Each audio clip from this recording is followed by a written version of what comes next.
My top 50 albums of 2022, we're at number 30, going to number 21. So at number 30, I have the band Wolf with Shadowland. Wolf is a band from Sweden. I had never heard of them. I know they've been around for a while.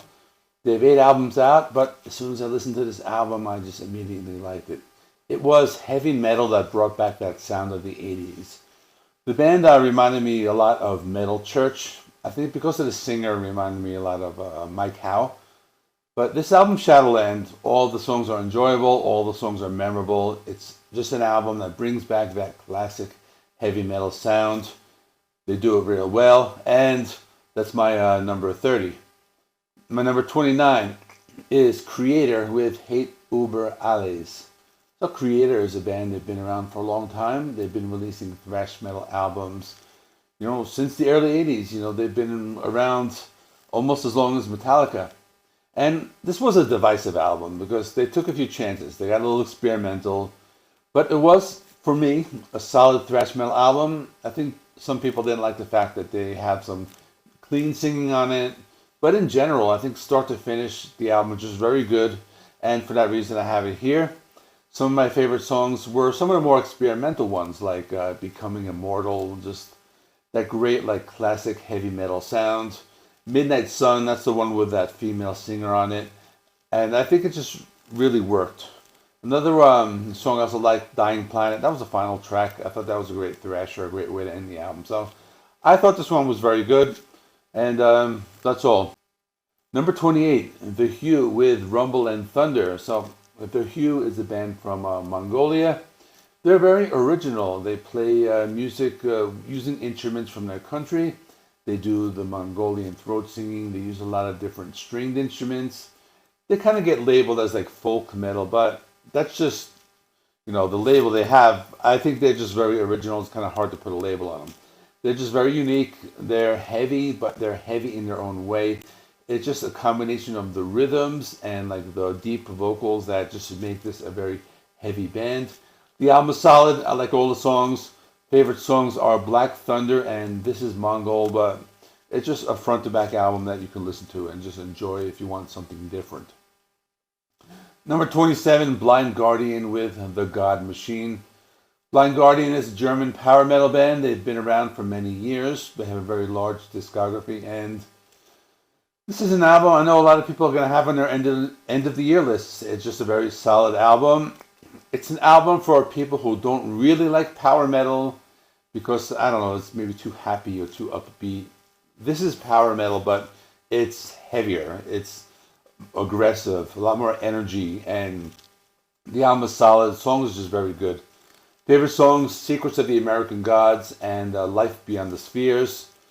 You got lots of heavy riffs here. You got great melodies and awesome vocals. Number 26, Adjudicator with The Majesty of Decay. So Adjudicator released an album that was another late entry. It was released only a few weeks ago, and surprisingly, I had this actually higher than the Blind Guardian album because it is that good. They are a power metal band, but on this album they get very experimental. They have elements of progressive metal, some folk metal, a little bit of jazz, but they do it in a way that they don't really lose their sound. It's just an album, great start from finish. All the songs are good. My favorite song is High Priestess. On that song they get a lot more experimental, but they do it very well. The rest of the album is just straightforward power metal, lots of elements of progressive metal. It's just a great album. This band is not very well known, but they just deserve to make this list because they just put out a really good album. Number 25, Ozzy Osbourne with Patient Number 9. So Ozzy Osbourne, he put out another album, and it got mixed reviews. A lot of people are saying he's getting too old, he should retire, but when Ozzy Osbourne puts out an album, he has these top-tier musicians. So he has Jeff Beck, Tony Iommi, Eric Clapton, Zakk Wylde, and this album, it's an improvement over the one from 2020 called Ordinary Man.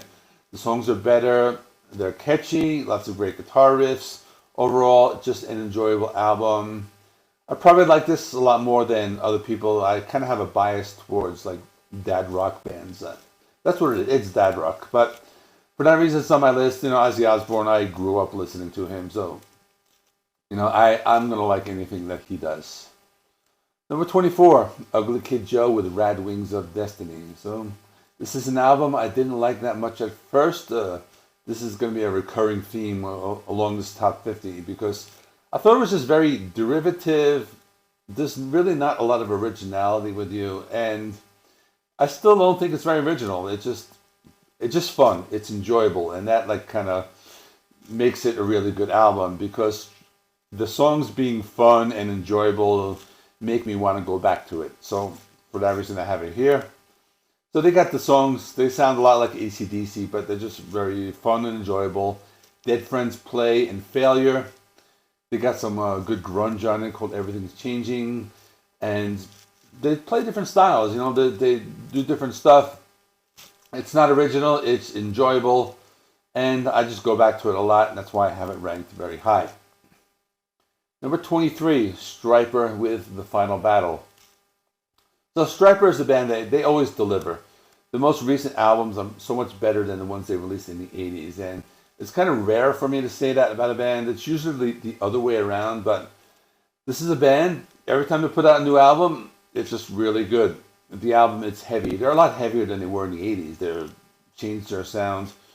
Songs are really good. Favorite songs, Transgressor, just one of the heaviest songs they've done in a while. The Same Old Story, that one has some cool, like Deep Purple style keyboards. And Stryper has a ballad called Till Death Do Us Part. A very good song. Like I usually don't like Stryper ballads. I always think they're too like sappy and ballady. But this one had like a little bit of like edge to it. It was just really good, really memorable, and overall a very enjoyable and solid album. Number 22, Electric Callboy with Techno. This is one of like the strangest bands I've ever heard. So think of like those like 90s European techno bands like Ace of Base mixed with heavy metalcore. That's what you get with this band. And they make it work somehow. The album is just, it's fun, it's enjoyable, it's just a really good time listening to it. Their songs are kind of like tongue-in-cheek style, so they don't really take themselves too seriously. Favorite songs are Pump It. That one is just really cool. It has like this music video. It has this like 80s style Richard Simmons like workout video theme to it. And it's just kind of like funny, and it's just like really good rhythms. And these songs are really catchy. So other songs, We Got the Moves, Spaceman. Those are the songs that you listen to them once, they're going to be stuck in your head for a while. Probably my favorite is like one of the last songs called Hurricane. It's like a modern pop song, but then it goes straight into like Lorna Shore style deathcore. So this is just a great album. It's just enjoyable. It's just fun. I go back to it a lot because the songs are just really catchy, and this is the first time I ever heard this band, so I have it ranked high. I don't even think I did a full review for this. I might have mentioned it in one of my wrap-up videos. Number 21. Placebo with Never Let Me Go. So this is an alternative rock band. I used to listen to it a little bit in like the 90s. They had some hits. They were on the radio for a while. And I just enjoy this album a lot. It's alternative rock. It's a lot of electronics. It's not a heavy metal album. It's just alternative. So I think the thing that really made me like this was the songs are just very catchy. It's the type of album you listen to it once or twice. You just memorize all the melodies. You listen to the lyrics. And you can just hear along with it and just listen to the lyrics. It's just very good alternative music. It's not heavy. There's not really a lot of guitars here. Just mostly keyboards and electronics.